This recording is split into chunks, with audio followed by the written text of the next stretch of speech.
Today I'm be sharing a build with you for the Trickster that should allow you to be highly aggressive.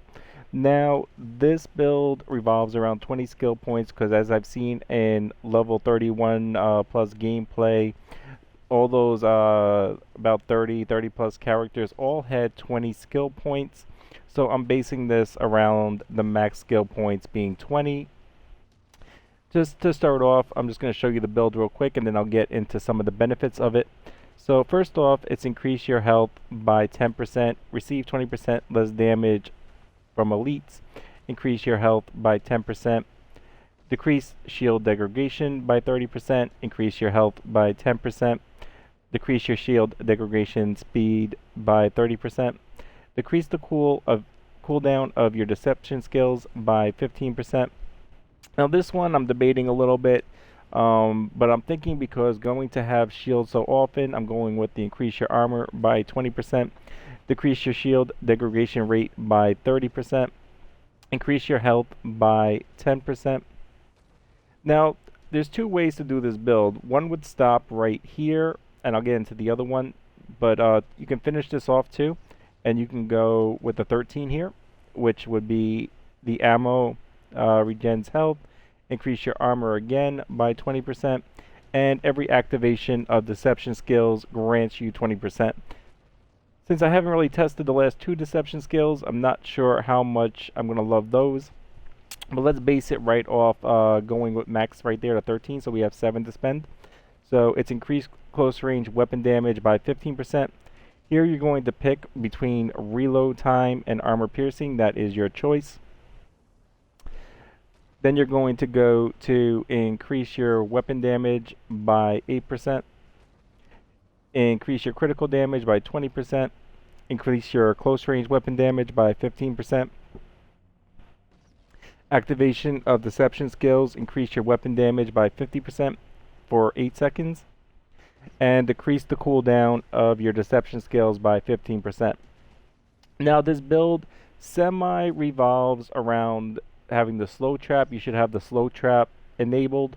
Not sure if the other two are going to grant similar benefits, but the slow trap has one when the ability ends, you get a 100% shield.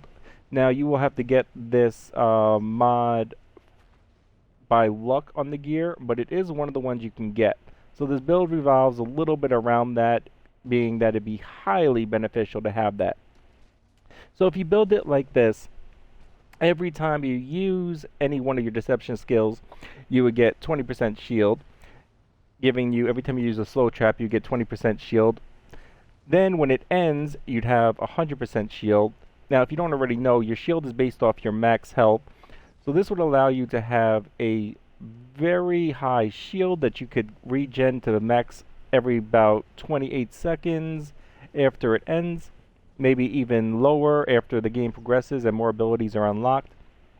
You would have a shield that would actually be a shield and wouldn't actually just completely deteriorate quickly without taking damage. You'd actually be able to be highly offensive unless you're taking a whole lot of damage. You can keep your shield up.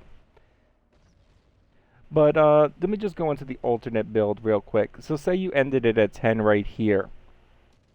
So what you would do is you would do the same thing. You go 11, 12, 13, 14, 15. Let me just start that over. So 11, and then you pick for 12. Then it's 13, 14. We're going to take the close range damage for more damage. So now we're up to 14, 15, 16 for more damage. We'll still keep this one, 17. 18, 19, and then we'll take another close range damage. So right here with this build, we're gaining an additional 30% close range damage, which is pretty significant. And at the point in time, we also gain 15% armor piercing, which is nice. And when attacking from behind, we gain an additional 20%. So this gives us a little bit more power and a little bit less shield and armor. This right here, I don't really see really being necessary. Personally, I think I would rather the more offense. It's really going to be determined by how much I like the other two deception skills. If I'm really in love with those as well, then I'm going to be spamming those a lot too, and 20% shield every time I use those might outweigh the 30% extra bonus uh, close range damage. But that is two early builds for the Trickster that you can build into and try out. I'm highly confident that both are going to be, at minimum, highly effective. So I just wanted to share that with you so you have something you can build early and play with. You might want to tweak it a little bit, but um, that's my early prediction of being two of the best builds for the Trickster. I hope that helps.